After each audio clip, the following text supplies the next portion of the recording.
Oh yeah, Sea King Fight News back at it. Daniel Jacobs in the news once again. He's got a showcase fight on HBO. It'll be the main event against Luis Cubas Arias, who's undefeated out of Milwaukee. Two American fighters going head to head. This should be a very entertaining scrap for as long as it lasts.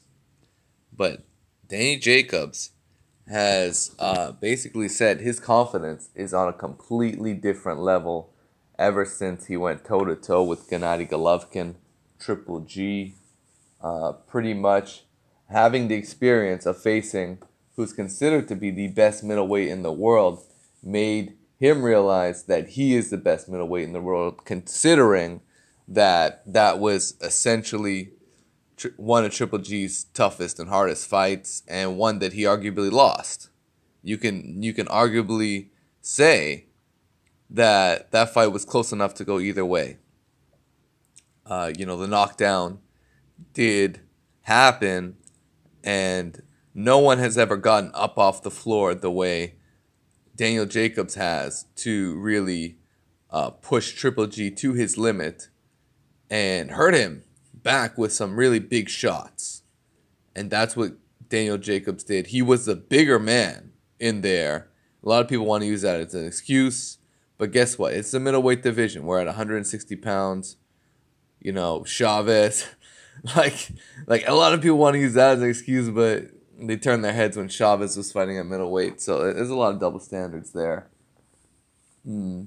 Jacobs went on to say, and the mentality that you have when you go inside the ring, that it gives you that extra factor when you know you belong, when you know you have the skills to be the best. Nothing, especially Arias. Not underestimate anything he brings, but this is his first time to the big stage, and he's saying all these different things like I haven't done or I haven't accomplished anything, and Danny Jacobs wants to show him what's up, man. He wants to show him who the real deal is, but it just adds motivation and it adds that extra factor knowing he belongs with the elite, with the top guys. He can go in there and fight Canelo, give Canelo the toughest fight of his career, and potentially beat him.